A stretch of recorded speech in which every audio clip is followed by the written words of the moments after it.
what's going on? How is everybody doing? I hope everybody is okay. I hope everybody, listen, I hope you are wonderful. We are not going to take, I say we like it's a bunch of people. I am not going to take much of your time today because we got something real simple to talk about.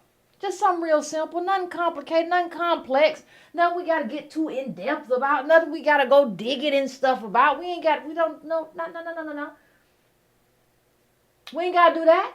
We got something real simple that we just got to kind of discuss and we got to kind of get out of the way because it's in the way. And it really kind of brings into focus something that I've already said. So whenever I find something that brings into focus something I say, oh wait, I gotta talk about that because it brings into focus something we've already talked about. That's what you do when you have something and you kind of try to say something and get people to understand something. You have to bring it in. You see, that's like a shamrock or something right there. It's just that's abstract art. Don't bother with the app. That's abstract art right there. So that's prime abstract art. Now listen. Hit that like button while you in there. What's good, Nick? Ain't nothing going on. Hit that like button while you're there. Hit that share button while you're there. Make sure you also hit the subscribe. All that stuff. Hit the bell to get notifications. Do all of that stuff. Because let me just tell you, fam. You are the creme de la creme. Ain't nobody else out here trying to do no kind of work or nothing. It ain't nothing but us. Everybody else is off talking about chicken feet or whatever the heck people talk about these days. Shoes, the Drake album, which, I happened to hear some of it on the, I don't even talk about this, but I happened to be listening to one of them apps while I was running, and it's so bad. But anyway, everybody just walking around talking about children's stuff. We don't talk about children's stuff over here. We fully grown. And I want to know, I appreciate you because y'all are grown people. This is what grown people do. Grown people don't still deal with stuff or stuff they ain't figured out from when they was 10 years old. You should have been figured out how to do certain things in your life.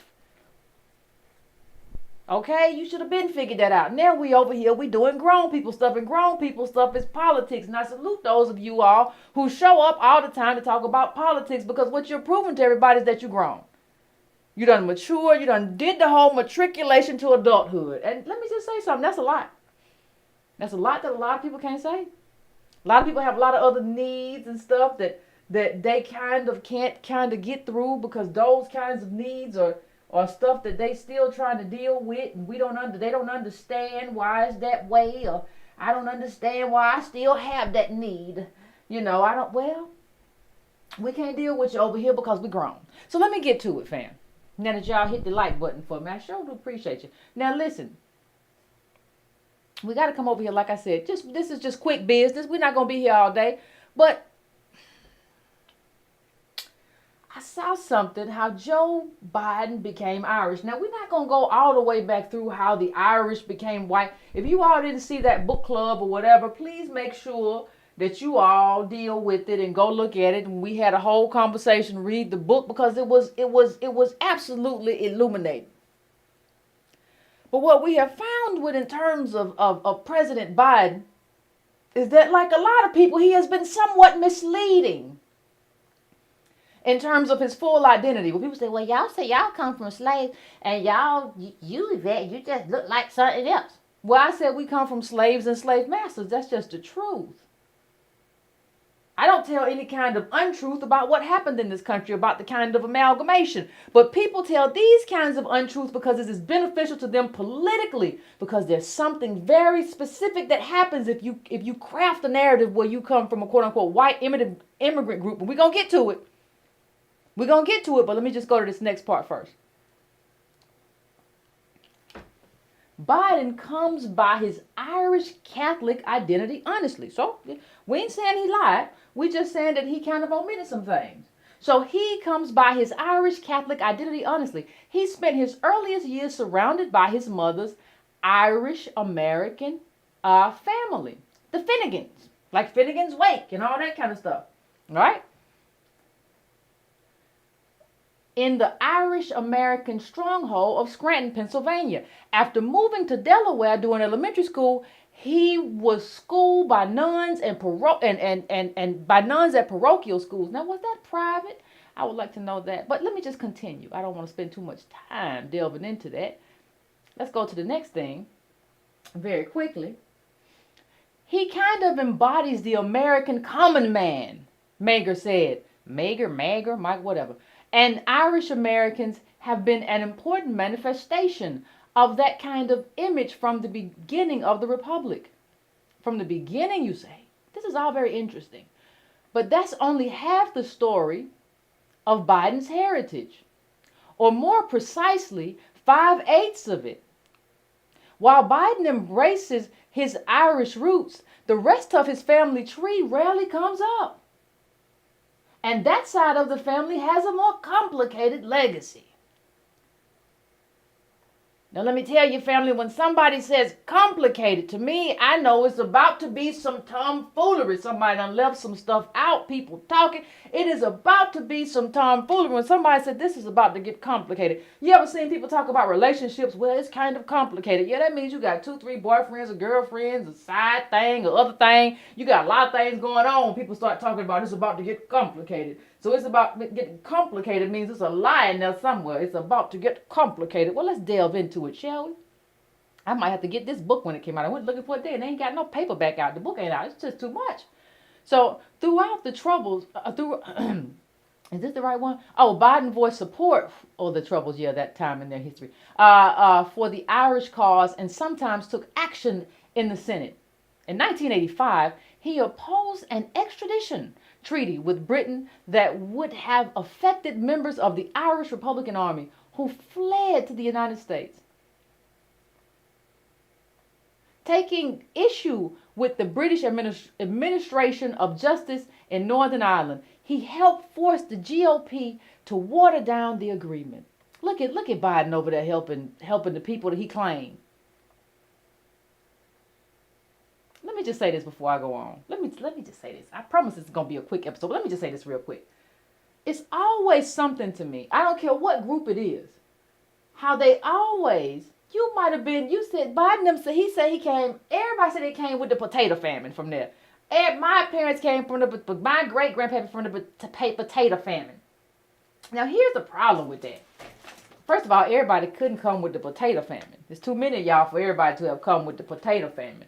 I'm just going to tell you that. I know a little bit about the potato famine myself, and there's too many of y'all that come with it. But the second thing that kind of really bothers me, if I'm being honest, is how everybody wants to lay claim. You know, you have a lot of white Americans talk about, well, we want solidarity, we're going to have solidarity, which we're going to be with you. No, that's not what I see, though. What I see is that you see solidarity in terms of a country that you are far removed from sometimes. And that's how you use it. That's how you employ it, because you don't really have any connection there. So you employ that in a way that makes you distinct from us. It's kind of like how the Irish became white, right? You use that to become a distinct from us. So you don't see yourself as American with the American Negro, but you take yourself all the way over there and do a bunch of stuff for Ireland, right? That you never did for us. You gave us the 1994 crime bill. You gave Ireland whatever we just said you gave them. That's problematic. There was little reason or outlet for Biden to express an English side. So you don't talk about the English side to his identity as an up-and-coming Democratic politician in Delaware starting in the early 70s. The French, what's that, Huguenot? DuPont family and their allies dominated Republican politics in the state, an extension of a broader northern pattern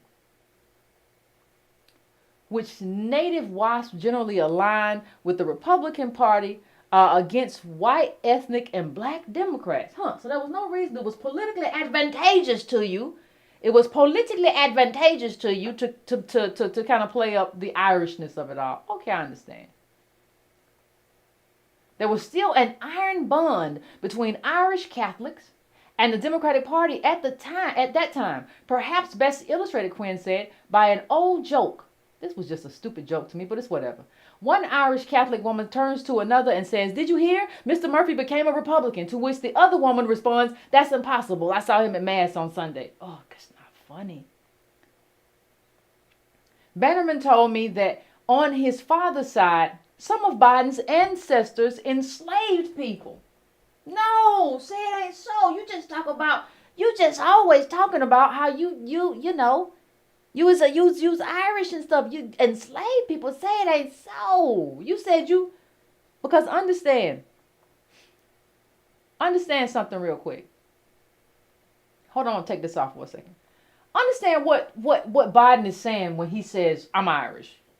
Understand what the gentleman who when I was on the council talking Louisville with Jacory, understand what he was saying when he was saying I'm Italian. He's first of all saying I don't owe you anything because I came here late and I struggled just like you did.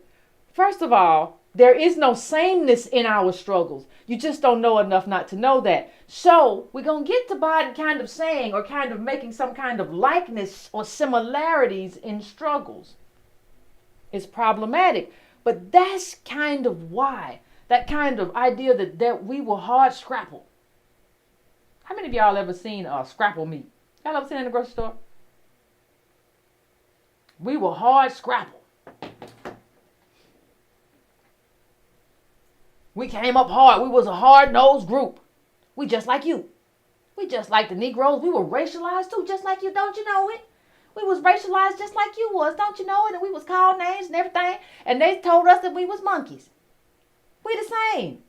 Except how you became white was otherizing us and beating us in the street. There's a great story about how black people marched for temperance, which is like don't get drunk all the time, and got beat to a pulp by Irish. Irish was hanging from trees. And what was it, Chicago? Running Negroes out of communities. You can't say you just like us if you beat us. And you did that to kind of blend into whiteness. Yes, you were racialized when you got here, but you quickly picked up on the fact. Oh, if I become something else, if I do what white supremacy demands of me, I don't got to be racialized like this no more. As a matter of fact, if I do it, the only person who will be racialized is the Negro. I bet you I do it. Now let's go to the next thing. I bet you I do. I bet you they do. Now, look at what we just read now. Some of Biden's people, they own slaves. We don't hear about them when we hear about the Irish. We just hear about the Irish and I have, rah, rah, rah, rah, leprechauns and shamrocks. We did hard work and we came here, potato famine. So you don't hear about this point. He pointed to Biden's great-great-great-grandfather, Jesse Robinett, who enslaved 2 people in Allegheny County, Maryland in the 1800 census. Another, third great-grandfather, Thomas Randall, enslaved a 14-year-old male in the 1st District of Baltimore County, Maryland in 1850. He said, citing the census records and slave schedules, which were separate head counts of slaves conducted alongside the census in 1850 and 1860. You done omitted a lot of stuff, Biden. It's a lot of stuff that should have been here. Not just the Irish. You got a lot of stuff going on, don't you? In 1860, census records show that Randall and his family had moved to Baltimore County's 13th district. Bannerman said, and an 1860 slave schedule for the 13th district shows Randall enslaving a single man. The spelling of Randall varies in some records, right? What this kind of shows is that your people couldn't afford to own but a few of our people, right? Your people couldn't afford to own but a few, so you just owned like 1 and 2.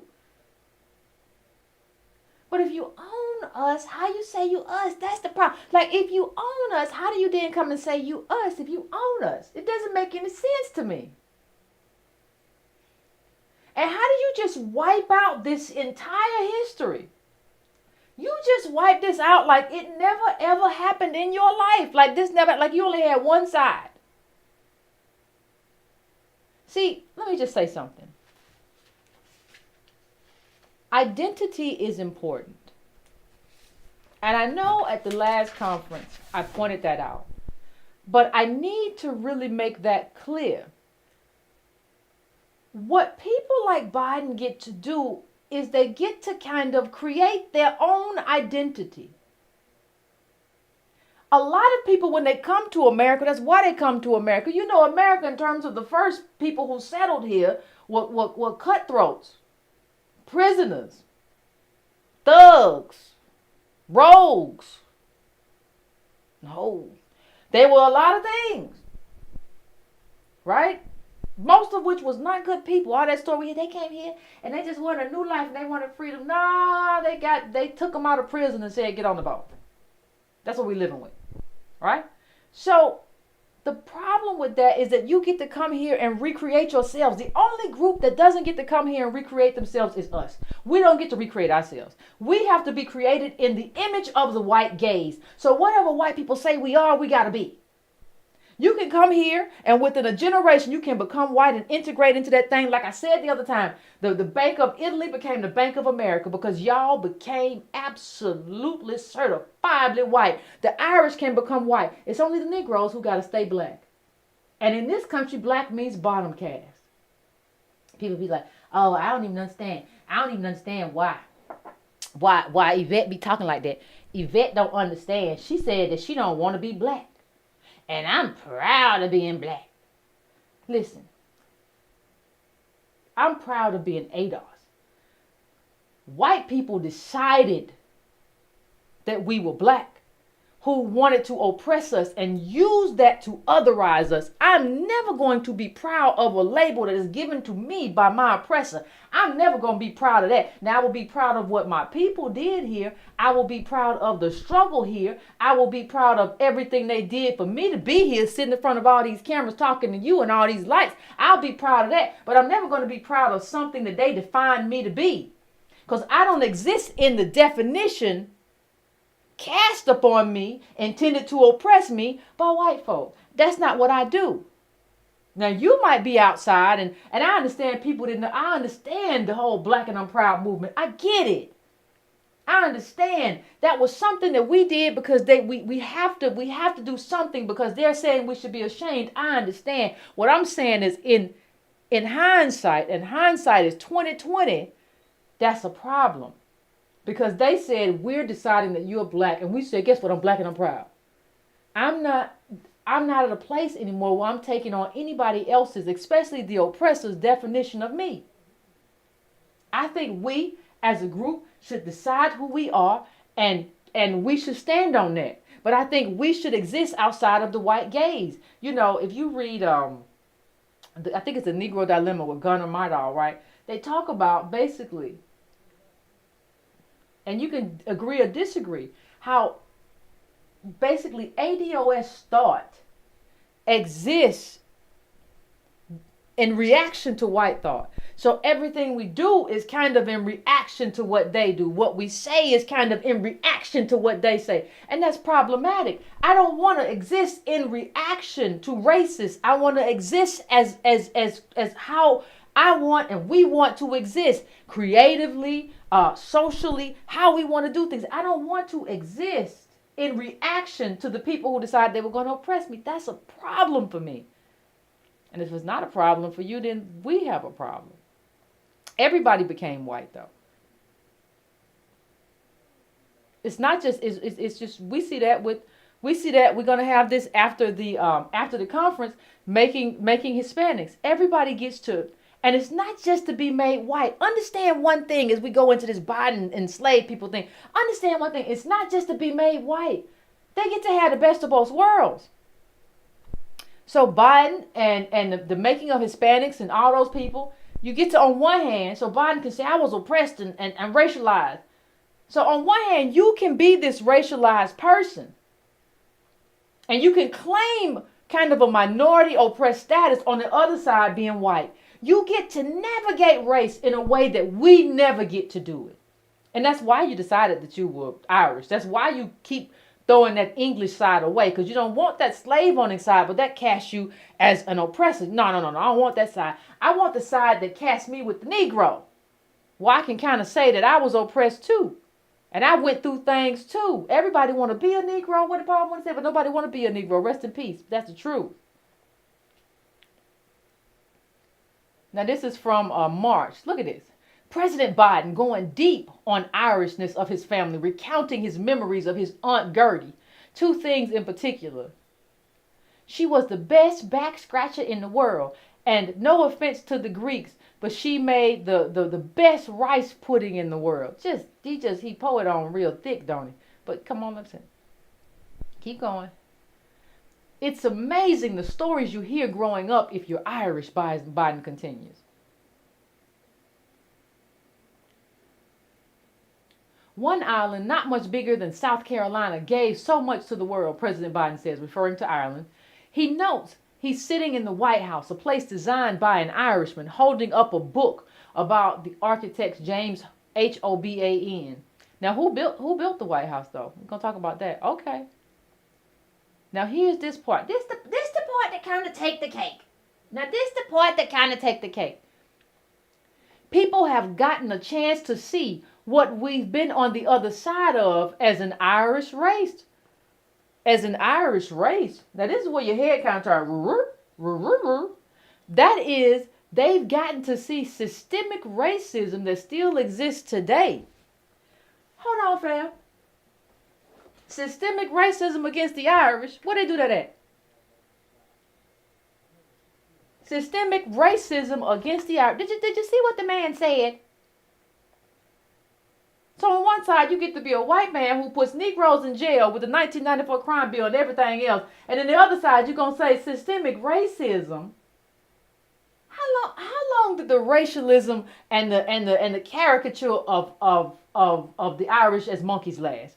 It lasted so long as they say, you know what, if you mean for us to kind of castigate and make the Negroes downtrodden, we'll be that. We'll join the Confederacy. We'll join the racists. We'll be whatever you need us to be. Even going against, let me just give credit, there were Irish back in the homeland who were like, no. You're on the wrong side. And they was like, screw you. We over here. We're going to take the side of the people. We're going to take the side of the top. We're not going to join the losers. Don't come to me talking about systemic oppression. You didn't do that. You didn't join the losers because they made us that way. You joined the oppressor. The same way I saw a whole story about Hispanics. Hispanics came here and they pretended to be white. The article said it was Axios because they had to pretend to be white because they didn't pretend to be white. They were fighting white supremacy by pretending to be white. No, you were joining white supremacy. That's what y'all all did. And then you come here and act like, because you joined white supremacy, that you don't owe anything. Well, I don't owe anything to the Negro. My people struggle too. Your people struggled until they realized what the game was. And the game was, okay, somebody got to be the bottom. The game is somebody got to be the bottom. Now, who the bottom going to be? Well, I tell you what, bottom ain't going to be me. Oh, the racists are telling me that the bottom needs to be these Negroes. I tell you what, I'm okay with it. As long as I don't have to deal with it, I don't have to endure it, I'm okay with it. That's what they said. It's like magic. You get to opt out of that stuff like it ain't never happened. Voila. We don't get no magic. People get to navigate inside and outside of whiteness. Oh, I'm kind of something else today, and tomorrow I'm something else. You get to navigate inside and outside of that thing. We don't get to do that. You get to lie and not even talk about the other side of your family, the slave owners. You get to just talk about this side over here, the Irish. Okay. I'm oppressed too. We were racialized. Act like you forgot you became white. We have a lot of people, even today, who say, well, let me say something, fam. Something is happening. This whole BIPOC thing and everything that we've seen in terms of what we've talked about in race, something else is going on.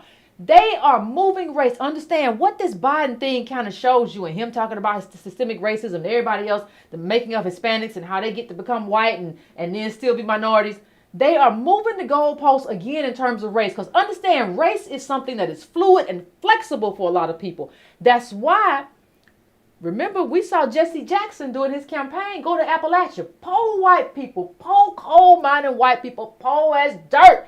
You saw them for a little while kind of entertain the idea of like, oh, Jesse Jackson might not be so bad. He talking our talk. He talking his poverty uplifting us stuff might not be so bad. So you have to ask yourself, how did these people end up back in the pocket of like white supremacy? Because people, listen, we tried. People always say, why don't y'all, why y'all don't? I don't understand why y'all don't want to be in solidarity. I've seen people try all my life, and guess what? Y'all play around with it, poor white people, and then y'all decide, hey, whiteness is more important to me than anything. No, I'm gonna stick with this whiteness. So if you ask me, well, why didn't it work? Because they decided at the end of the day, they said, I'm gonna stick with this whiteness thing, and I'm gonna ride that thing on out. I'm gonna see what it do. I'm gonna ride that thing on out and see what the end gonna bring. See, identity is only rigid for us. Everybody else gets to play around. It's only stationary for us. You see all the heads of, we talked about Silicon Valley and all of that. It's not static for them. Static for us. You don't have to claim your slave on the side. But we have to claim everything through what we do and do not have. See, we have gotten into this space. Jesse Jackson tried to be there for everybody, and we're going to do everything. Right? But white people be tending to revert back to whiteness, don't they? They talk a good game. We all in this together. King talked about it. Read, where do we go from here? They talk about we with y'all. And you right, we real poor. At the end of the day, though, what happens? At the end of the day, you kind of revert back to whiteness, because the last thing you want is to be a bottom caste like the Negro. And you feel like being in solidarity with us risks that. That's why you have leftists. These cosplaying people who cosplay Che Guevara and Fidel Castro, going out and saying, you know, the head of Jacobin went to the editor, went to the Guardian, remember that, and said we have to think beyond reparations. Child, I don't know if your people been here long enough to think beyond reparations. But how are you my ally? Now, you're not white, you're brown. I don't know what kind of brown, I don't care, but that's what you did. These are not allies. And we have tried. You go back to Jesse Jackson. We have tried to create allies. This is not just me saying we can't have this. We tried it. And guess what? Y'all failed. Y'all always, and even the people of color, y'all go and pick whiteness. Because whiteness ain't never been about just melanin. It's about who the elites choose to say, hey, come on in. You come on in. Because everything in America is about what is going to happen to the Negro. Hear me when I say this. This country is about, it is built on, and the question of this country has always been, it's not about what's going to happen to the Latino. It's not about what's going to happen to the Irishman. It's not about what's going to happen to the Brit. It's not about what's going to happen to the Mexican. It's not about what's going to happen to the Ecuadorian. It's always about what's going to happen to the Negro. We are the central question of this country, and every time people integrate here, they say, I am not siding with justice. I am not siding with the people who built this country. I am not siding with the people who have done the right thing and have had their communities plundered. I am going to side with the most oppressive force in the world. And that is the problem that we're faced with. The question of America has always been us. And if you don't know that, you don't know nothing. It ain't about nobody else but us. Ain't nobody running around talking about nobody else but us. Other communities get jealous because people are always talking about us. I'm sorry. The question is always going to be us because of what has been done to us and what we have contributed to this country. And if you don't like it, you better get to smoking and get to stepping, because it's always going to be us, sweetheart. It ain't never going to be you.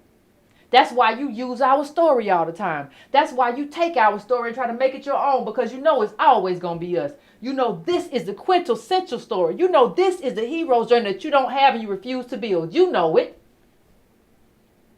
Don't y'all try to give away this. You know, I was talking to somebody the other day who gave away something that was supposed to be theirs. Don't give away this thing. This journey is ours. This what comes after this journey in terms of reparations and everything else, that's ours. That's ours. And you want to know? You want to know why America is so cruel? Because of the invention of whiteness. People say, "Oh, they want to end. Look at these Negroes. They want to end whiteness." You see Tucker Carlson just cry, "Oh, with his little weak self and his little nose. Oh, the Negroes want to get rid of whiteness." Well, it never should have began. It never should have been. It never should have been a thing. You were talking about pigment and trying to make yourself special through pigment. You tried to make yourself special through color. What? Who does that? You tried to come up with all this bell curve stuff that says you were smarter, even though we were inventing everything and you were stealing it. How? Oh, now we see it, and so you're upset because we understand what you did. Oh, you never thought we would catch on? Listen, we did everything. And it's not just about melanin. Look at everything we invented. I'm talking about hospital inventions. I'm talking about culture. I'm talking about science. I'm talking about everything. What do you do, white America, if you can't plunder? Ooh, what do you do without Henrietta Lacks sales? Ooh, what do you do without Aunt Jemima, whoever was making you pancakes? Ooh, what do you do without the culture? How do you have Elvis if you don't have Little Richie? Ooh, I don't know what you do without us. And I know, see, that's why I know why you don't want to pay us. Ain't nobody got to tell me. People are like, why they don't want to pay reparations? Because they know once they start down that road, it's going to be like, oh, we're going to bring a calculator up and say, wait a minute, hold on. I think I've been doing this thing wrong. This ain't enough. That's why I always say 20 trillion is the down payment. Because I know the real cost. Once we start investigating all these different things that we invented. See, we just talking about, right now we're talking about labor and stuff. We ain't even got to all the inventions and stuff that y'all stole. We don't even talk a lot about that. That you had a Negro working for you and they invented something and you stole that. We ain't even talked about that. We don't even talk about music that you made your own. Because we couldn't have a copyright law. We couldn't have trademark. We ain't even got into that. Once we get into that and it becomes clear what you actually owe, then I know you're going to be mad. So I know that's why you don't want to pay. You ain't stupid. Y'all ain't stupid. You're just not very creative. But you're not stupid. So I know that you know that I'm right.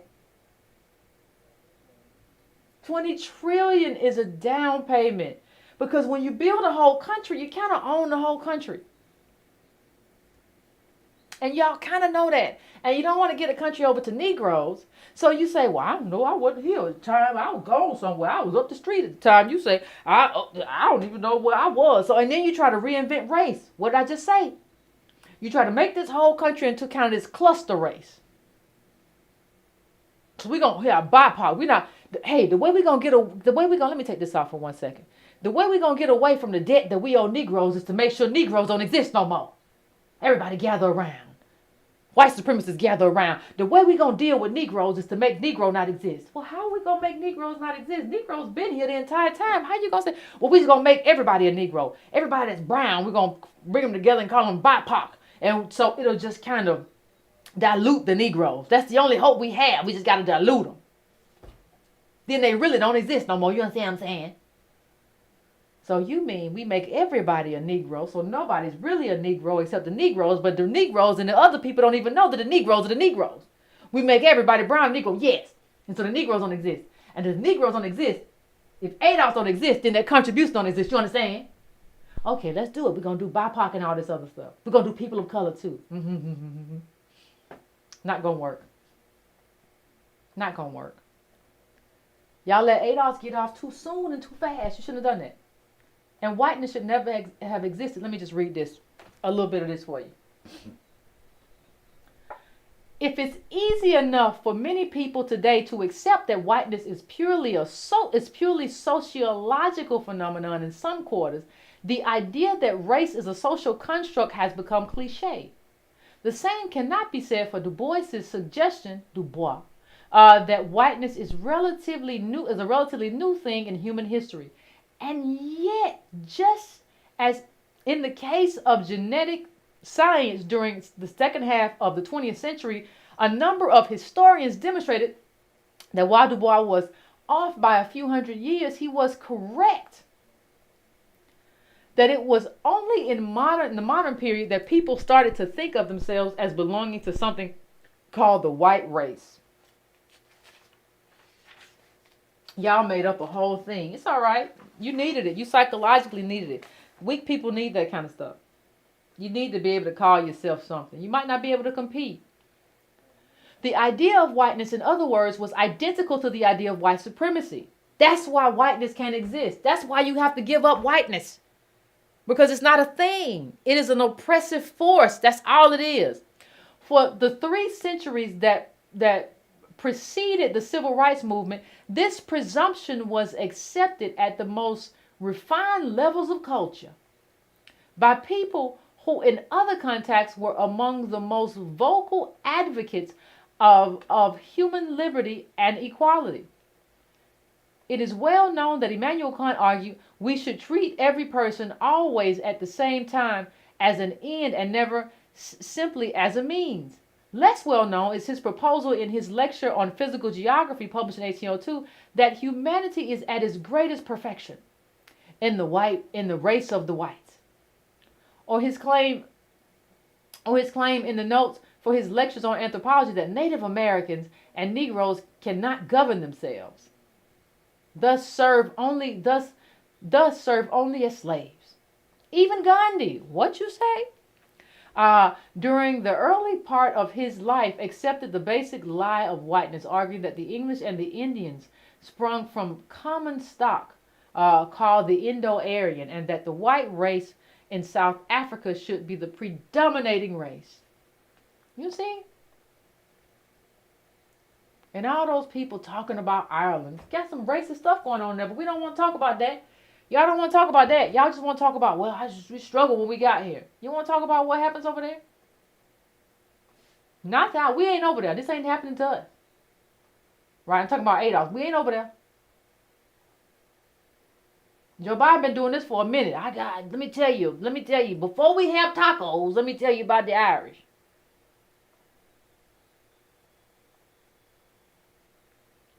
You know, omission is a lie. Did y'all know that?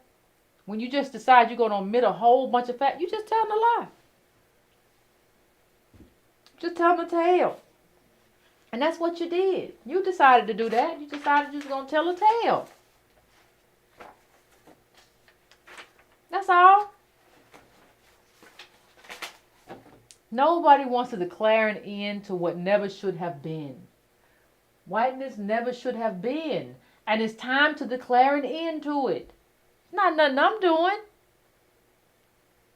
You be doing God's work to do that. Declare an end to this stuff.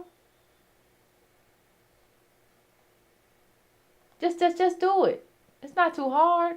Biden been on this stuff for a minute. And I just want to say, you have to declare an end to it. Because what you're looking at, let me just go back up here for a second. What you're kind of looking at is, like I said, this thing that never should have been.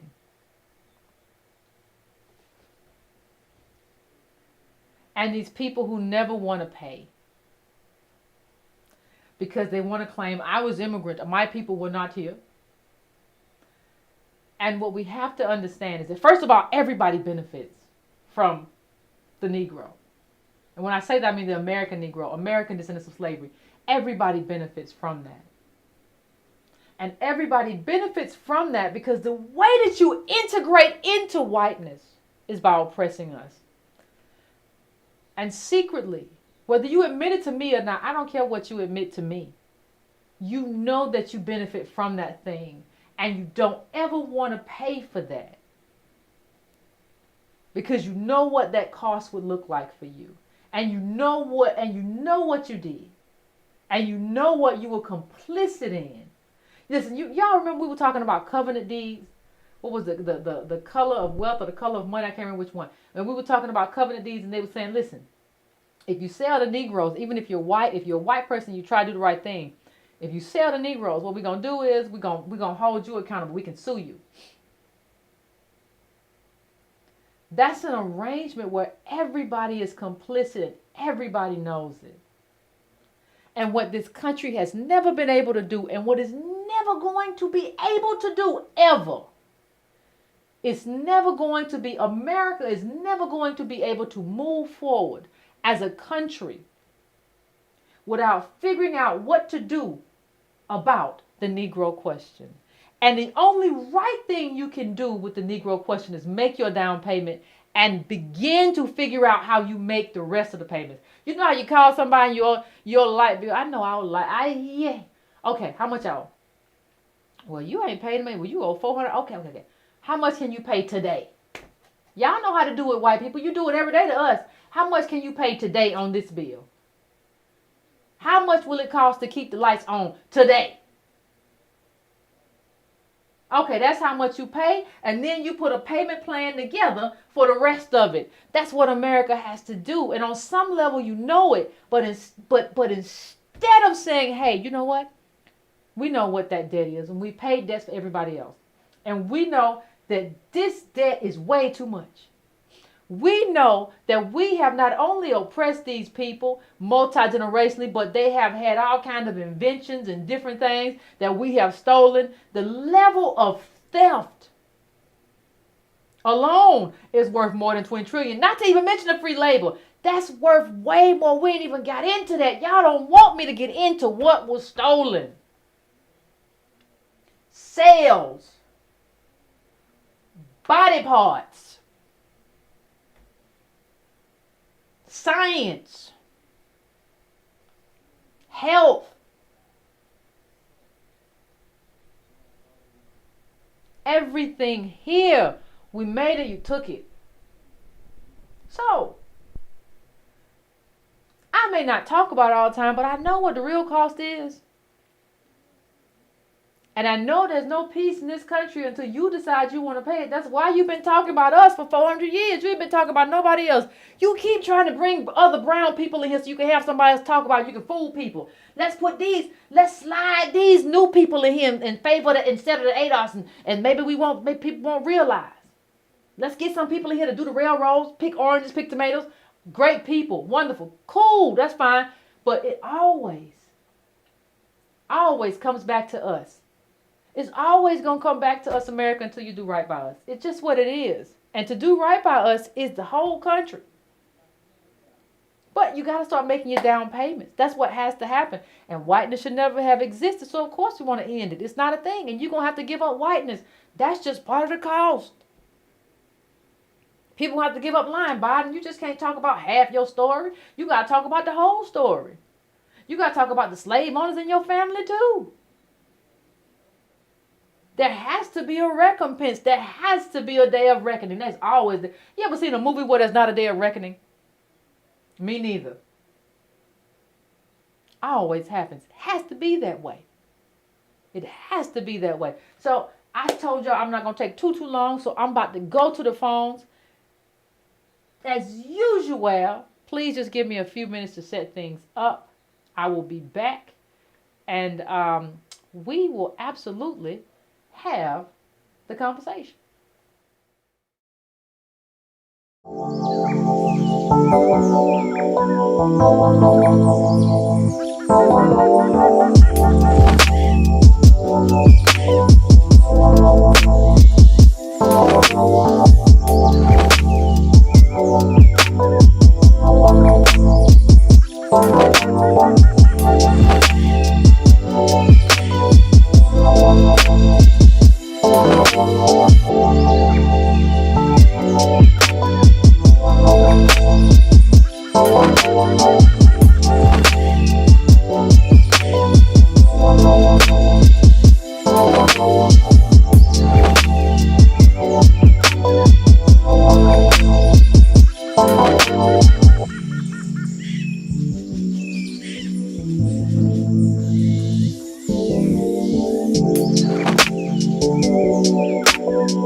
All right, family. All right, we are back. In my Kevin Hart voice. All right, all right, all right. We're not gonna take too long tonight, but we're gonna take a few callers and hear what everybody got to say. A few people got to say. We're gonna hear what a few people got to say. If you want to call in and you haven't called in already, we're gonna get out of here. Not for too long. So I'm gonna put the phone number back up just so you know. Anyway, I'm going now to 562. What's your name? Where you calling from? What's on your mind? Hi, Yvette. It's Jordy from Lake Elsinore. I called you maybe about 2 years ago when I first became homeless because of a wrongful foreclosure. Okay. But I'm sitting up here listening to you talk about Biden and his hidden ancestry. Mm. I knew there had to be something there because he's just too folksy with his racism. And, when you start reading about the history of Maryland and you realize that people like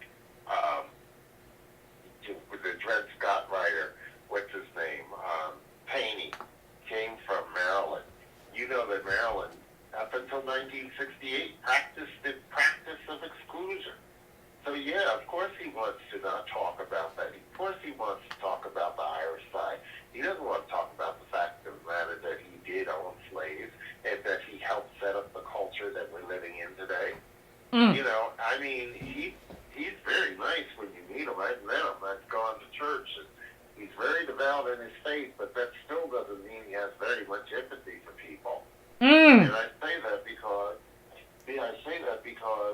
people sometimes run the church and they look like they're going to be something that you can get some empathy out of them, but I don't think it always exists with them. Mm. And although I recently, in the last week, I saw a picture of him giving money to someone who was homeless in D.C., and I was like, well, that's really nice. I wonder if he knew that the cameras were there. Is that why you did it? It leads me just to speculate. What else are you hiding? This man has a past of racism, and it's something that we have to look at, and we have to know about, because I don't care how you look at it. Both parties are the same. If you look at the other Joe, mentioned from West Virginia, Mm-hmm. and you look at where he stands, and you look at where David Duke stands, there's not much difference.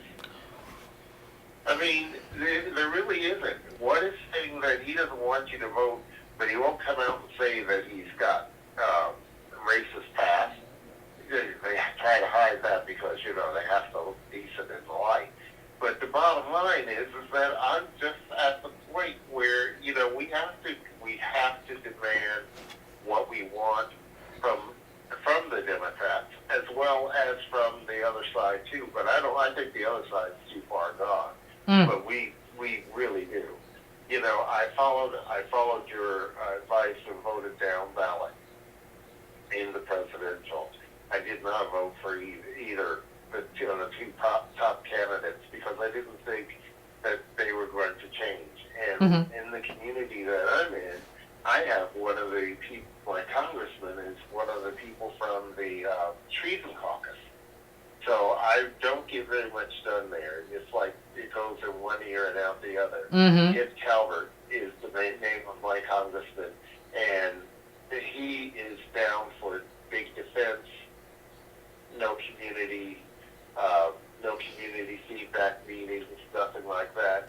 If you call him and you ask for something to get done, you're not going to get it done because he's all about suppressing the vote and everything like that. So, I mean, I take my cues from both you and Tom, and look to do what I can to further the discussion of reparations, because that is something that we need in this community. It's new, and I'm not letting go of it. I know we only have 7 more elections before they say that we're supposed to be without any money in the black community.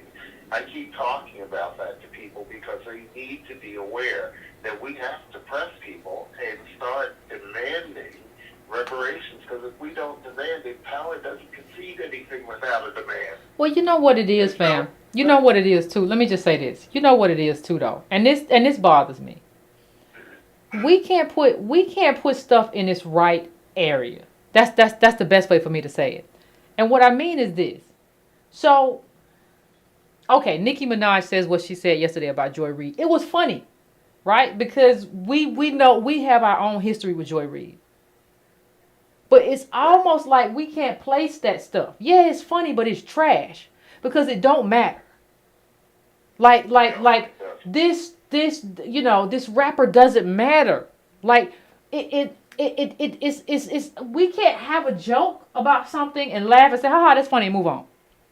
That was funny, and move on. Like, and somebody will say, well, we gotta, now mind you, I'm not gonna get into it, but we've been getting smeared by Harvard, right? Nobody will say, well, we got to deal, we got to reach out to this ADOS group because they're trying to do work and they got smeared by Harvard. Everybody said, oh, we got to reach out to Nicki Minaj because she's in it with Joy Reid. We were just trying to get politics for everybody. And we're in it with Joy Reid. You don't want to reach out to us. Now, listen, here's the other side of it, though.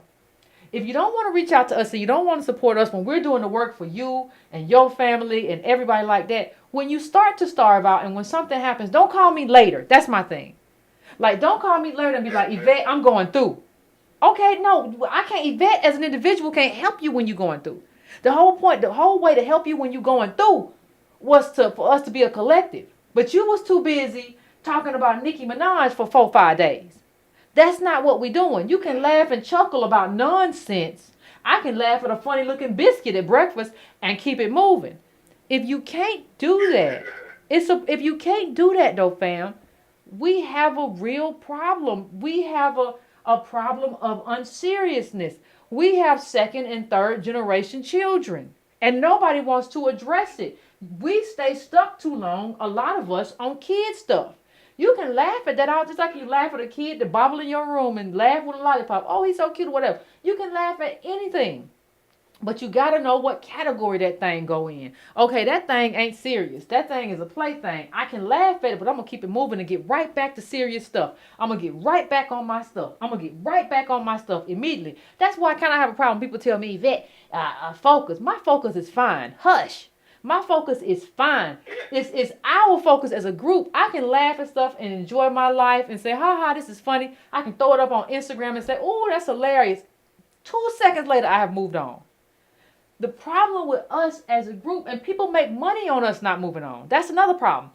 People make money on the fact that we don't move on. So somebody be like, oh, you can do a tour off this, or let's keep them distracted on this. You could sell some merch off this. You could sell some shoes off this, or whatever. You could get a deal with Reebok or Nike off this. You stay on this thing and you keep this thing going.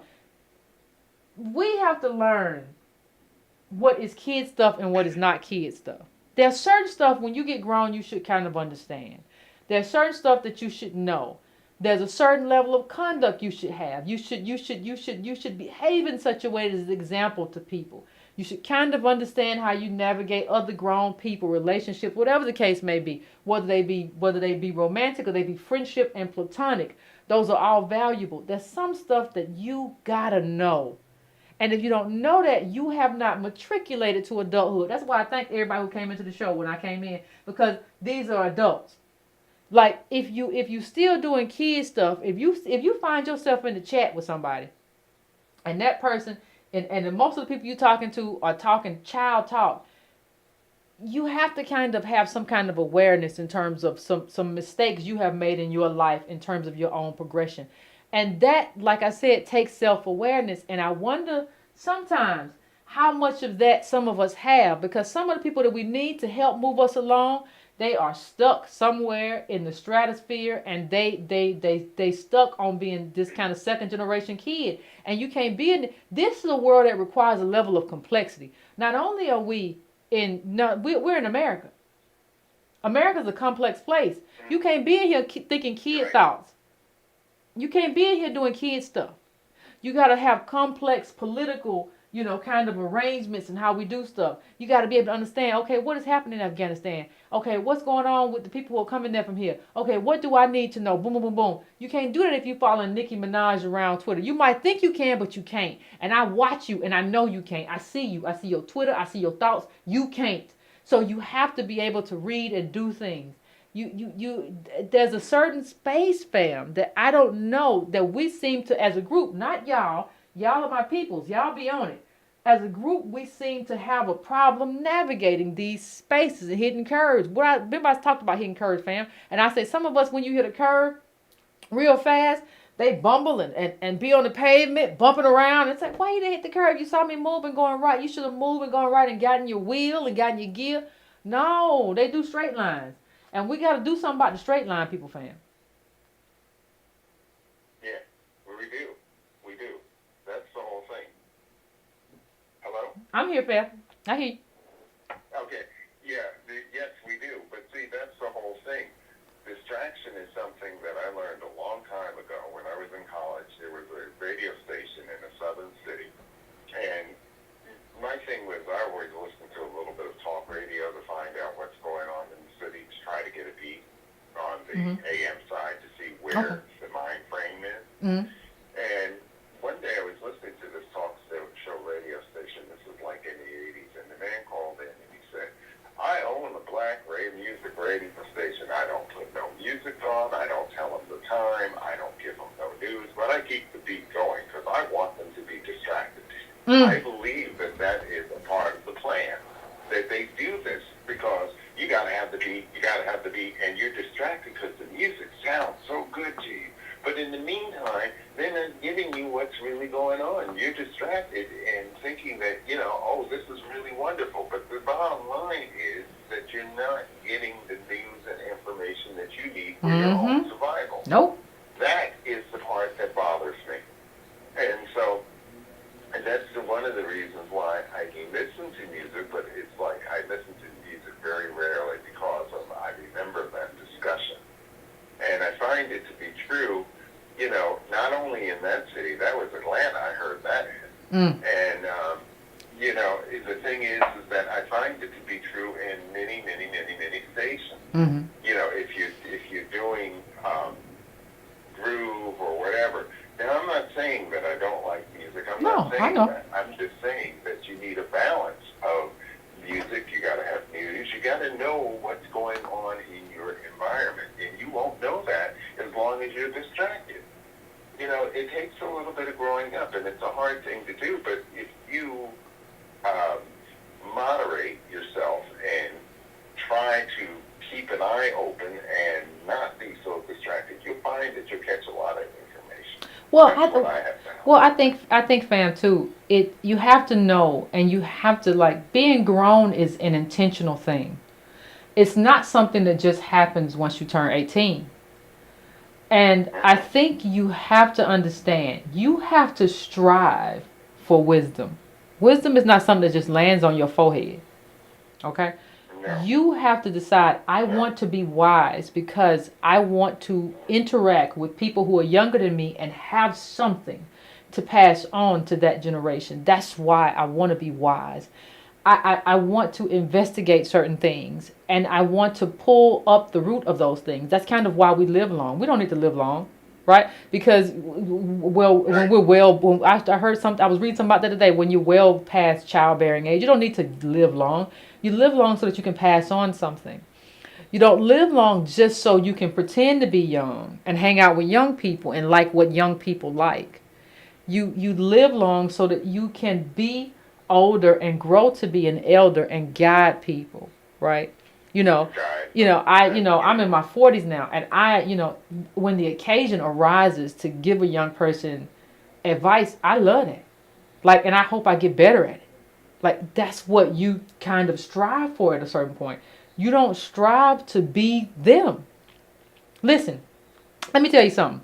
If you're 35, if you're 45, if you're 55, ain't nothing you gonna do to compete with a 21-year-old. That's just how nature works in terms of physicality. I don't care what you do.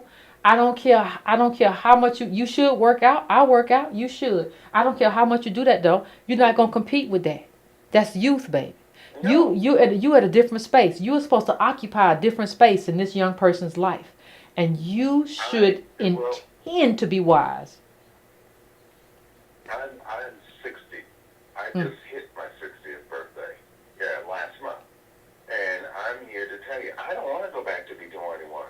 I really don't. It's taken me a long time to get here, and I like doing the adult stuff in helping my community and trying to wake my community up. I'm not about being distracted. I'm like a dog with a bone with this thing. I'm going to make sure that we get it done. And I will support you guys as much as I can to get it done. I've been at this marching and carrying on and carrying the bloodstained banner since '63. I was at the March on Washington. So, it's been a long time, and we still waiting for the check. So the thing about it is that I'm glad to see that the younger people are coming along behind me because, look, after my double bypass heart attack a couple of years ago, I can't do all the work that I did before. So I encourage the younger, encourage you, encourage others younger than you, because this is something that we've got to change. It can't go on another generation. I agree. We've got to make it change. I agree. Thank you, fam. I appreciate you. With that, I'm going to let you go. I love you. I love you the back. Work you're doing, both you and Tone, and thank you so much. I'm going to keep on listening. Thank you. I appreciate you, fam. Thank you so much. Thank you so much. I absolutely appreciate you. That was a great call. I want to go now to 415. 415, I'm coming to you. What's your name? Where you calling from? What's on your mind?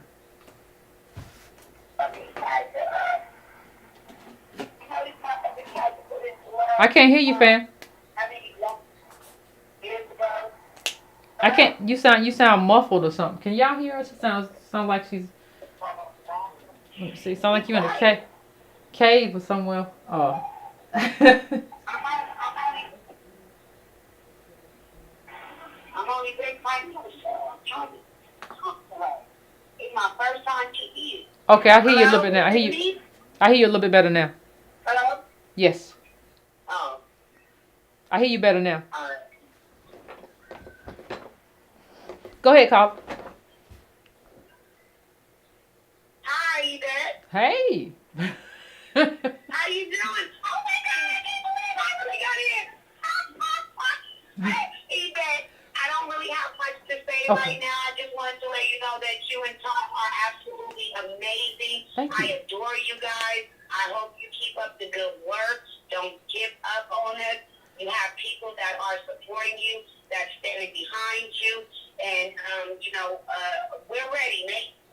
Not all of us, but some of us, we're ready. And we have your back. Thank you, fam. Say thank you to both you and Tony. I'm happy you came through. I'm happy finally the volume finally came through. I appreciate you. Thank you, fam.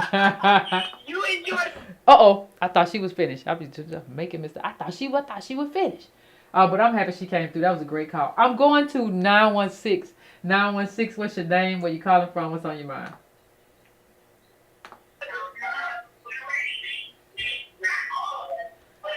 916, turn down your background. Turn down your background. You got a delay. You on 916.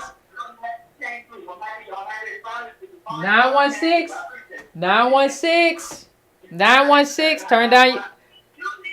You see? See what I'm working with? 916. 916 will turn down their volume. You see what I have to deal with? It's a lot. You see? Hold on. I am going now to 914. 914. What's your name? Where you calling from? What's on your mind?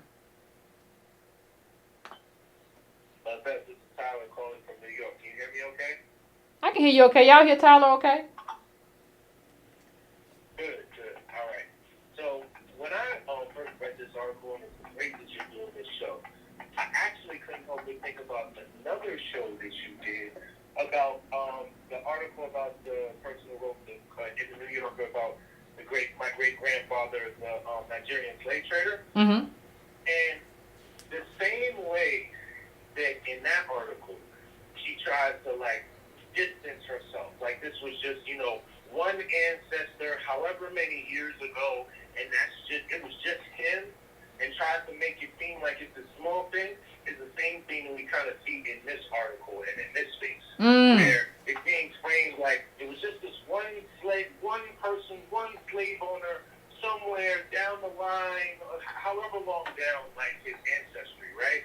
But once again, like you said in that show, it is not that kind of enterprise. Mm-hmm. It's not just about whether you had a slave. It's about what that says about your community and all of the things that you had access to. But because we don't really understand, like you said, we don't really understand whiteness. We don't even understand how that whiteness is built on those bodies, on those structures, on that wealth. Like you said the other day, we're literally competing with the bodies of our ancestors. Every single time we're going out and trying to make changes in our community and trying to just survive.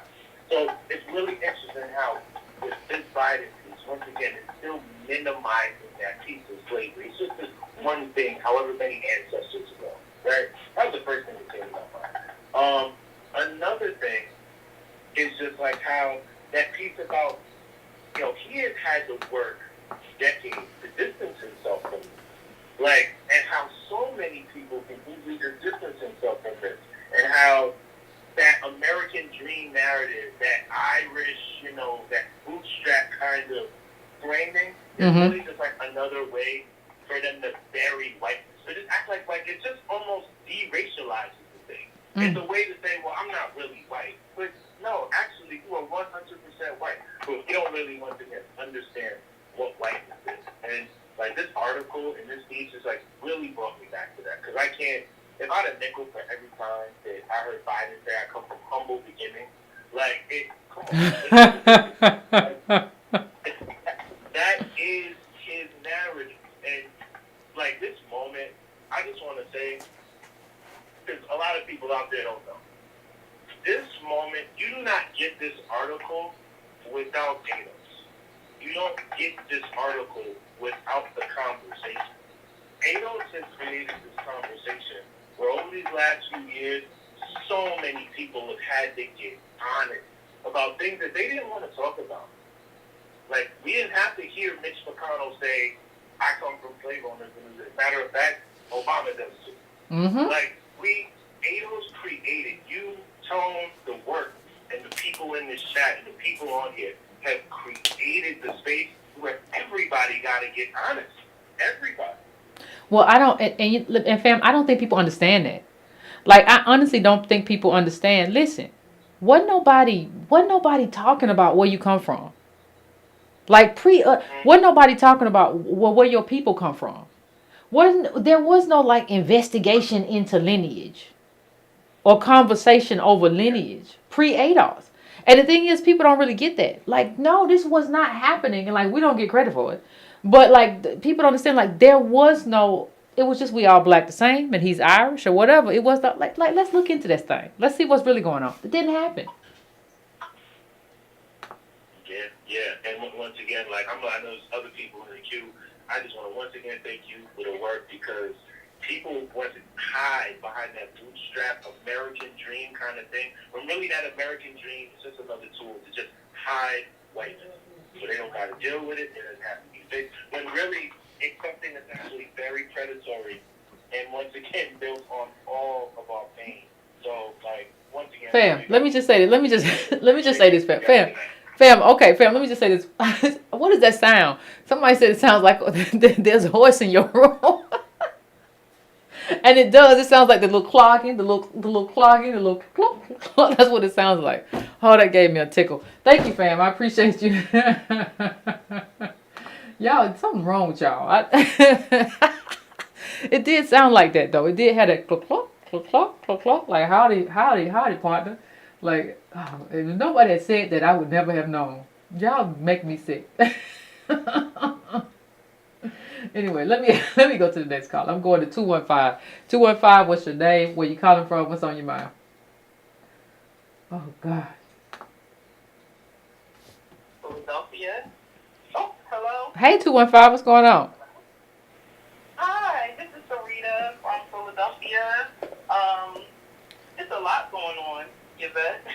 Well, tell me. There's a lot going on. Tell me a little bit. Tell me a little bit about it. Yeah, let's talk about it. Okay. So, I'm gonna just be clear and just say that I'm completely prejudiced when it comes to white people in reference to the lineage thing. Okay, I'm a ADOS, and I have more, I'll say, African Ghanaian features. Mm-hmm. So I come across people, or white people specifically, who always want to know, where are you from? So I switch it up and say, hey, no, what is your lineage? And it's usually like, oh, I'm Italian American, I'm Irish, something along those lines. Okay, Mm-hmm. which makes me believe that that person, understands the importance of lineage in this country specifically.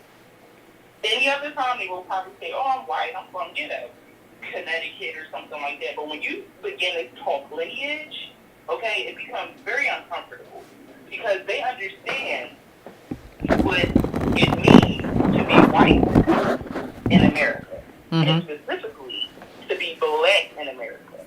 So that is very uncomfortable for them. So when I hear, the upper echelons of politicians come out with this story of humble beginnings, and my great-great-grandfather was from here, there, and everywhere, and, he came to America, and all of a sudden, we obtained all of this wealth from, so-called humble beginnings. It makes me very uncomfortable. However, other people who don't understand that lineage is everything, specifically here in America, because we are entitled to life, to be able to live freely, to have access to things that everybody else has access to. But because we are so confused, we're in a state of cognitive dissonance, and we get uncomfortable with real stuff, almost in a childlike manner. And it's confusing to me. I'm 40 years old, and I'm like, come on. Do you really believe that? And it's like, oh, it was on the news, but news is propaganda. It's fear-mongering and propaganda. So if we know that, why are we referring back to the news or celebrities or information that's pertinent to our existence here in America? True. Period. True. I agree, fam. Yeah. It's very disheartening, and it's very confusing to me because of all of the horror that has taken place throughout, the years, almost, past 60, 70, and 80 years. We still cannot identify these people as what they are. Okay? Before, it's coming, oh, we're going to America, a better place. We built this place. You came over to the infrastructure that we built on, it was built on the back of black people, and for us not to have the respect, or at least get in a room where we can talk about our issues. Well, the other thing that is awful is that not only do we not get to do that, you come here and tell us you just got here, and you come here and tell us that it's our fault. Like, I'm sorry, who does that? You just got here, you come here and say, the stuff that you are enduring in this country, it's because of you. The stuff that you're dealing with in this country is because of you. Like, it's kind of like the conversation, God, what's her name? And James Baldwin had with RFK and JFK. Listen, they were like, well, y'all have a black president. And they were like, listen, you don't get to come over here. Y'all just got here and tell us when we going to have an Adolf president. Because that's what they were talking about then. You don't get to tell us that. You don't get to come. Oh, y'all just wait. If y'all just wait, y'all can be like us. We've been here. We predate you by generations. What are you talking about? Generation. Right. And for, we are all confused. I mean, as a collective, it's about, statistically, I don't know the real, but based off of real life, just being around people, I would say, 20 to 30% of us actually have some type of common sense and say, oh, wait a minute. This doesn't make sense. Okay? I don't want to talk to a Cardi B or whoever. I don't want to talk to none of these people. I want to talk to the politicians, and we need to be in a room. And that's bottom line, And everybody makes money off of us. Everybody has a say, in everything that we do, but we can't move forward because of our lineage, period. Absolutely. Not because, of something else. That's no. Because of who you are, where you come from, and what you have accomplished in this land, despite all of the craziness and the horrors that have happened to us.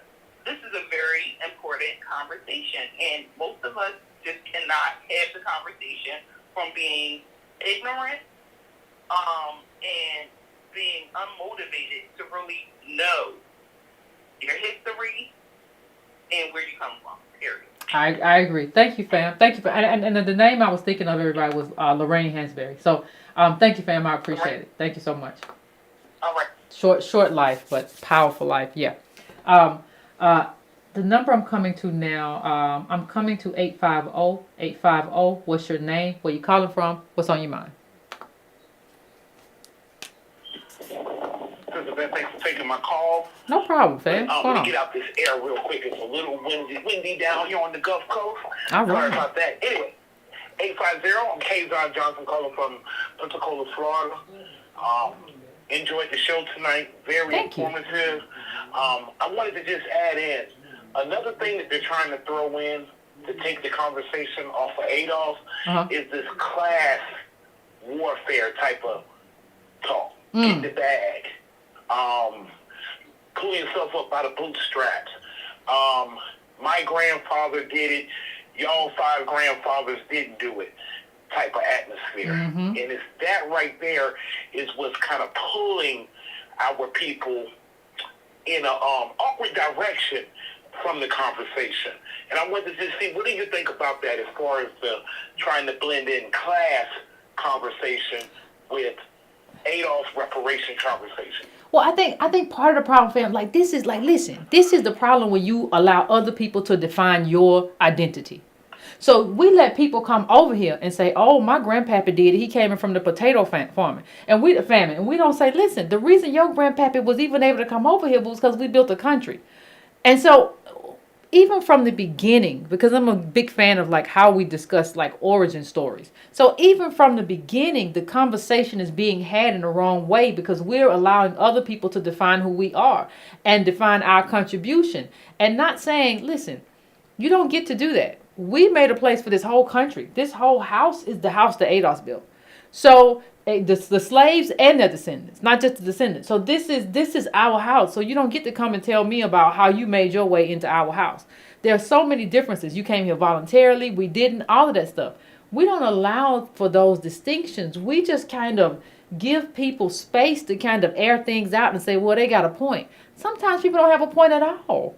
And you got to be able to say, you don't have a point at all. Your whole argument is stupid. You don't get to tell me about the potato famine without me telling you about 400 years plus of contributions that were unpaid for, not from labor to, like we talked about, inventions, to everything that we have done here, prisons, the people.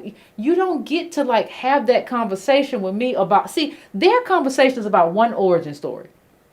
This is how my people got here. And they stay on that story. Our story spans generations.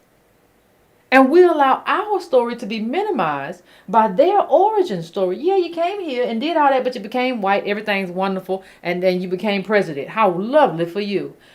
Our story spans creating a whole country as the foundation and not getting any of the wealth from that country. That spans over 400 years. Don't come telling me about what happened right after the potato famine if you don't understand that, like, everything, all the bricks of this country, the house of this country comes from ADOS. I don't want to hear about your potatoes if you don't understand what you owe us and everybody else, because you came into this house. It's like somebody coming into your house and then you saying, hey, what's my rent? And they say, I don't got none. What you mean? How what kind of game we playing? So I don't think I don't think we as a group, as a people, understand what we built in terms of this country. We can't expect anybody else to understand it if we don't even understand it. If we be like, we just got to be like the immigrants. What you mean? We made a place for everybody to be here. This whole country is out. What are you talking about? We don't have to be like anybody else. We just need what's ours.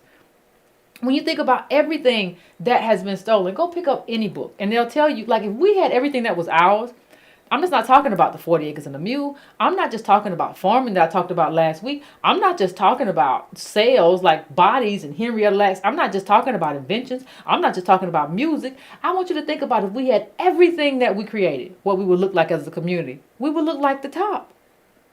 You can't create as much as we created and not be the top. And that's what America understands. If we really pay these people, they become the top and we become the bottom. And that's the problem. So we can't even start that process. We got to get rid of these people and put some other melanated people up there, because if they ever get what they supposed to get, we in trouble. That's the whole game. But I'm going to let you finish, fam. I'm sorry. Sister Vet, you're always precious with your time to me, Sister Vet. I'm going to slide out of here. I was a little tad, I couldn't believe you called my number this time. I was in between doing something for my wife real quick. So oh, that's nice. I kind of walked away from my notes. But okay. Your explanation is fair and honest as can be, as your whole show was. I stayed in the chat just yelling, teach Bet, teach Bet. I just love the way I love your style. I really, really do. We got a lot of work to do. People, pull it together, get it together, talk to your grandparents. If I'm in my 40s, your grandparents are really, really getting on up in age. That's the only thing I can suggest. You may not know Vet, you may not know me, you may not know Tone or some of the other callers personally, but you should know your grandmother and your great aunt, and sit down under their feet and let them tell you just what daily life was, and then draw your own conclusion to see how much more work you need to do. So Vet, you've been precious with me. I'm Thank you, fam. I appreciate you. Thank you so much, fam. I appreciate you. Yes, and let me say this. And I said this before, but some stuff bears saying again. You can't view your grandparents' story as some kind of bad story. Oh, I'm so tired of slavery. I don't want to talk about none of that Jim Crow. I don't want to talk about none of that stuff. That's what got you here. The fact that they endured that is what got you here. I say it all the time, but I'll say it again. It's a hero's journey that got you here. You didn't get here through no kind of just suffering. No, you got here through people saying, I am going to stay alive. I'm not going to commit suicide today. Even though I am being oppressed, even though I've been abused, I am going to keep going. And the people who kept going for you. You had other people say, I'm going to be a part of a freedom struggle. I'm going to fight. And if I die, I die. That's for you. You have to honor that. You don't kind of just dismiss that. By what right do you think you have to dismiss that? You have to honor that and say, I'm proud of what they did, and I honor that struggle, and I'm going to continue it for the people to come after me. Because the debt still ain't been paid. That's where we are. I'm going to my next call. I'm going to 609. 609, where you calling from? What's your name? What's on your mind? Good evening, Yvette. Hey. Excuse me. Good evening. Jim Chambers, originally from Philadelphia. How you doing? In South Jersey now. Good yourself. Enjoying your program tonight. And we just wanted to make a point. I really appreciated the last caller bringing up class warfare. Mm-hmm.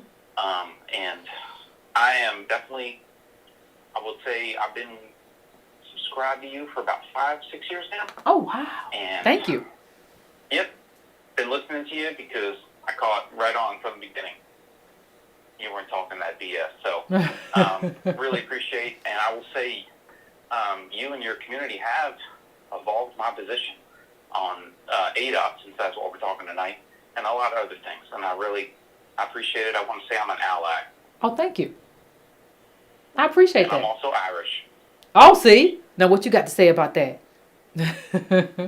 Well, one thing come up tonight.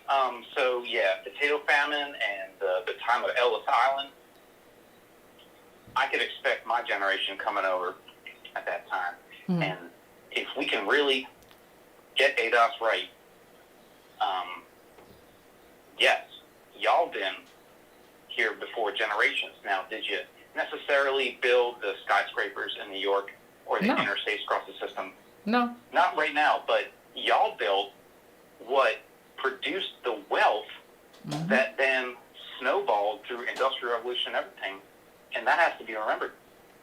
Absolutely. And let me just say this. You know, when you talk about the Irish in the country, in the homeland, they remembered. And they said that you all shouldn't be the Irish, some of the Irish who were here, who were like siding with white. They said you all shouldn't be doing that. You should remember what we went through here in Ireland, and you shouldn't be siding with those people, right? So what we have to remember is that there was a choice that was made, right, about what it takes to be here and what it takes to live in America. And I think what has to happen, and it was the Irish back home, God, they said don't do that. I think what has to happen is everybody has to have like a come to Jesus moment. And say and say I agree with you. Yep, go ahead. I'm sorry, fam. I just be talking. No, I'm going to go right off with what you're saying. I will speak for, I can just go back to, I think, great-grandparents, maybe great-great-grandparents. And nowadays, in this culture we live in, I am so ashamed. I could have been bilingual. Follow me here. I had Italian and Irish in the household. Okay. And we were coming over, and how cowardly we submitted to whatever the other pressures were. Irish people were dropping the mix and O's from their last names. Don't speak the language outside the house, and we got ripped off. And now ESL is like, imagine if even y'all collected your dialect too. But think about what you just said though. You said that we basically kind of destroyed our own heritage just to be these people. So we didn't want to be old whatever or old Riley or what. We changed our names just to fit in, right? When I say we, as in, I'm only specifically talking to my heritage. So Mm-hmm. when the Irish and Italians came over Ellis Island at that time period, I can at least speak to what I feel, and we gave it up. We submitted, and yeah, we dropped stuff on our names. And for y'all, I try to be learned in history, completely different. So I guess I was just trying to make the comparison, class warfare, and really ashamed that we gave up what we had, even though we also contributed and we got scammed, just like y'all. Same deal. Been going on for generations. Yep. And that's about all my thoughts. Well, I appreciate it. I always appreciate when allies call in and give their point of view. So I appreciate you calling in. Thank you so much. I appreciate your time and appreciate the community as well. So Thank good you, night. thank you. And I think just to say, I think that's what we, that's what we kind of need to, too many when you look at white organizations and stuff like that, listen to us. We know what we've been through. We know what we endured. I'll listen to you when you tell me about what happened to you or whatever, right? But in terms of the ADOS experience, we get to say that experience just like you could tell me about what happened to you. There was Italians in your house. There was Irish in your house. Listen to us. We know what we endured in this country. So shout out to the allies. I appreciate the allies when they call in and when they have something to add. So I appreciate that. I am going now to 323. I'm coming to you. I got 2 323s. I'm going to 3237. 3237. I'm coming to you. Hey, Hey. can you hear me? Uh-huh. Okay, good. It's AUS North. I just want to start Hey. saying, it's your fault that I called in. I couldn't help myself because I was saying in the chat, I love when you start talking like this, and it's just like shots fired. But anyway, I'll get straight to it. So yes, I'm first and foremost, I'm glad you're back. Great show. Great last couple of shows as always. When you talk about Biden and just the BS that he's talking about, and being Irish and all these other things, he look. The only thing I can tell you guys is that he, along with the rest of these politicians, are the reason why in California, for example, you can't use civil rights, which was our thing. We made it. It was the Adolf thing. We allowed for everybody. We put in legislation for everybody to come over here. You understand what I'm saying? If it was not for us, they wouldn't be here. That's just plain and simple. And so even when you do just a preliminary search, so far as looking for lawyers and civil rights and things of that nature, that's gone. You understand what I'm saying? And I put that on Twitter. I put that on Twitter for this particular reason, that if you don't realize what you authored, if Adolf doesn't realize what we authored and what we brought to the table and the different avenues we're supposed to be able to have to get redress and things of that nature, which is what civil rights is supposed to be, like, don't you guys see, and I'm not talking to anybody in the chat, I'm not talking to anybody in the chat, I'm talking in general, because it seems in LA that ADOS doesn't understand the position that they're in. Like, when you go, just go, do me a favor, just please go do even a preliminary search on civil rights. It doesn't look like you. It talks about everyone else, LGBT.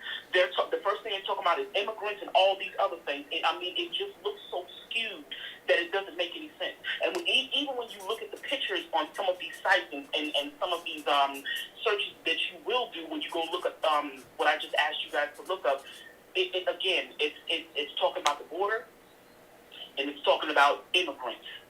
So we have all but been wiped out so far as civil rights is concerned. When I say us, I'm talking about ADOS. I want to be very clear.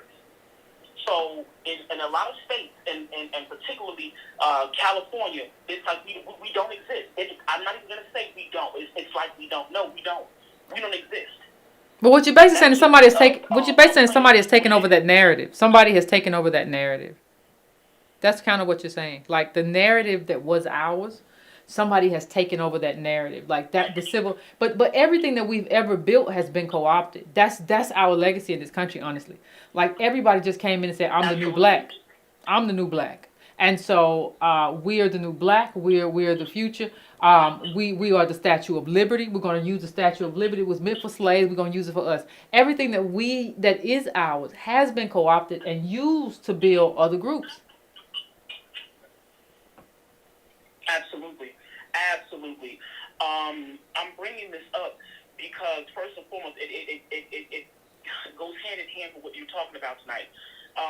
Secondly, through the civil rights abuses that I have been through to try to even litigate that, you would get some Adolf people that would literally be in my face and tell me, "Well, why did you do something about this earlier?" Simple word, I'm Adolf. It took me 2 years to get a lawyer because I had to literally sift through whatever mess that's here in California to even deal with my civil rights. And I'm coming on here today because I'm telling you, this is going to be us if ADOS does not stop playing around. Okay? Tone and Yvette are not coming on here for the help.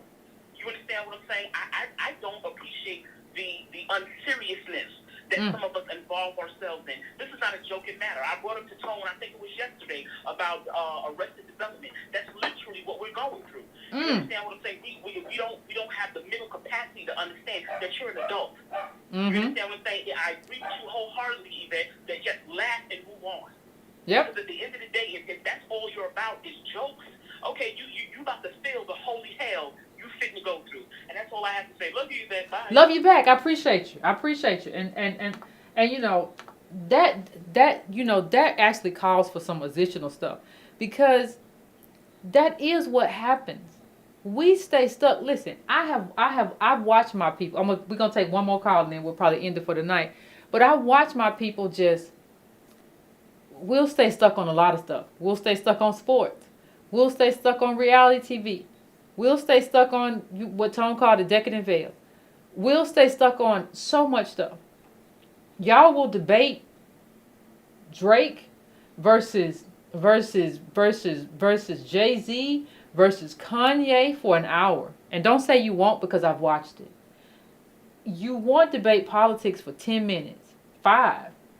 And it has to be a time that you kind of understand that in adulthood, you've moved into another space, right? And I think with each decade, you move into a different space. When you move into your 30s versus your 40s versus your 50s and 60s and 70s and if God bless you, 80s and 90s. So I just don't think that, there has to be some type of wisdom that says what should bestow upon me, or what should I bestow upon myself that I can contribute to my community when I reach my 40s, when I reach my 50s, when I reach my 60s, when I reach my 70s, when I reach my 80s. I shouldn't be doing the same thing at 55 that I did at 45. I shouldn't be doing the same thing at 45 that I did at 35. And that don't mean you still can't drink green tea. I'll probably be doing that till I'm 90, right? I'm talking about the way in which you enjoy things. Yes, you still enjoy music, but it's different. You still go back to some of the stuff you loved back then, but it's different. And so I just think that there is a little bit of kind of just being stuck and feeling that like I don't owe anything to anybody. So I can just be stuck here and be the same person that I was at 19. And I don't owe anybody to grow up, but you owe it to your community. Whether you have kids or not, you owe it to your community to go up and be of some benefit to them. That's what you owe your community and yourself. Like wisdom is nourishment for your soul. You don't benefit anything by living a kid life all your life and thinking kid thoughts all your life. That's not true joy. And I think you have to understand that. And some of that matriculation and stuff you go through to get there will be painful, but you have it. And once you have it, nobody can take that away from you. And you need wisdom as you grow older too. So like stop the kid stuff. Cut it out. You're too old for that. I'm going now to my last call probably. I'm going to my other 323. 323, what's your name? Where you calling from? What's on your mind? Hi, Yvette. How you doing? It's Pretty good. good to see you back on. You whispering? Hello? I can hear you. Can you hear me? Or is it delay? Yeah, I can hear you. No, you just a little. It sounds you a little low, like you're whispering, like you went in the closet. You say hello. No. No, I'm not in the closet. But you know what? Let me say this. I'm from LA, so this is the second LA call. And I'm going to tell you something. Listening to you and this subject reminds me of my family. Mm-hmm. And all of the people and all the things that people want to forget. And it's like having 20 people in the room, and everybody knows the truth, and only one person is telling the real story. While the other 19 people are saying, oh, she lying, she crazy. I cannot believe that we're actually having a conversation about Joe Biden being Irish. When Joe Biden is he was the new slave owner on the new auction block when he started selling my peers as children into the new industrial complex. I am currently right now trying to recover from an accident. I've had 2 car accidents in 9 months. And my goal is to get in shape. So just in case I got to run, I could hit the wall and get over it. Because I remember the terror and the things that happened in LA during the crack epidemic and all the things that he strategically planned for our demise. And y'all not going to sit here and talk about him being Irish, because he ain't nothing but a slave catcher in the 20th century. And I am never going to forget. But I want black people to really understand what happens to your nervous system. And I want people to really understand when your nervous system is shot and you're constantly under stress and pain and terror, it gives you a collective amnesia so that folks can get on Netflix and create documentaries where the new narrative is that the West Africans, now this is the new narrative on one of them chef stories, the West Africans decided that they did not want to cultivate that Carolina rice, but they didn't want to cultivate the Carolina rice anymore, and that they quit after the Civil War. If y'all don't get your brain cells together and get out of this pain and remember, this is going to be the story. They are saying that we are West Africans who quit. We ain't even slaves. So I refuse to even pay attention to this new lie about Joe Biden being Irish when he is and will forever be the new slave catcher. And while we're talking about LA, let me remind everybody, all the blood that was shed from the children through this crack epidemic, this gang violence, and everything else, the blood still lines the streets of LA. And if you know like I know, I don't care if you 2, 8, 12, 14, 55, 35. Black folks better get in shape because you've seen all them white folks scaling the walls. Better get in shape. They in shape. Whew. This is not no game. Do not forget. Do not get amnesia. And while 19 people is lying, for the one who got to remember and never forget. Because we ain't slaves no more. We West Africans, honey, that decided we didn't want to kill rice and cotton no more. Is that we right? just quit. That's a whole new narrative right there. Civil War. Yes, this is the whole new narrative. So why do you think they talking about Joe Biden is Irish so that we can forget? But I ain't gonna forget running from the LAPD as a 7-year-old, an 8-year-old, a 9-year-old, a 10-year-old, 11, 12, 13, 14. Do you understand what I'm saying? Mm-hmm. Loud and clear. And now we talking about Joe Biden. Is he Irish? No, Joe Biden was a slave catcher for 47 years, almost 50 years, and now he's president. Ask folks how many people they got still sitting in jail right now in California in 2021. Yep. Thank you, fam. You said a word. But I think the word for appreciate you, fam. I think the word for you and for everybody tonight that you have left us with is get in shape. Get in shape. Take it day by day. Get in shape. And we just talking about, you have to be healthy on every level, fam. You got to be healthy physically, spiritually, mentally, psychologically, intellectually. When I say get in shape, I don't mean just get in shape on one thing. I ain't talking about just one way to get in shape. I ain't talking about that. I'm talking about all those levels because you're going to need all of those levels to fully actualize yourself. So I think the one thing that she did leave us with tonight is get in shape. And I think that's the last call, fam. If you didn't get through tonight, we'll get you next time. But I think she left us with it when she said get in shape. That's it.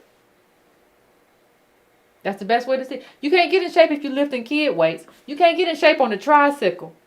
You can't get in shape on the big wheel. You got to get in shape with real grown stuff. You can't get in shape with the kid book. You got to get in shape with real stuff. So I think that's what we have to do. She left us with it. Get in shape. But that's how we're going to win the races. That's how we're going to win the debates. That's how we're going to stay healthy through all this stuff. That's how we're going to stay, spiritually on point through all this stuff without letting stuff get us down and get us dark on the inside and feeling some kind of stuff. Get in shape. If you ain't heard one thing, she left us with a word. Get in shape. I want to thank you, fam. We coming to the end. How come I still end a little bit late. But anyway, please, fam, hit that like button. Please share this. Please hit that bell. If you want to donate, go to donatebrown.com. We have virtual tickets available for the conference. We are still putting all of that stuff together. We've been working. Somebody said, what's he been? She been on vacation? No, vacation. No, I've been working. I'm going to get me a vacation, though. I'm going to get me one. But anyway, please make sure you hit that bell. All of that good stuff. Please make sure you do it. I will see you all again here next, like what the old people say, next time round. I'll see y'all here next time round. Please finish your libation. Whatever it took to get you through here and everything. Chamomile tea, a little bit of spring water, a little bit of mineral water, a little bit of something strong, a little bit of a soda pop. Whatever it took you, please finish your libation because it's time to get to bed. It's midnight. That's the witching hour. I'll see y'all next time, fam. Be easy breezy. Don't get on nobody's nerve and don't let nobody get on your nerves, okay? I'll see y'all next time.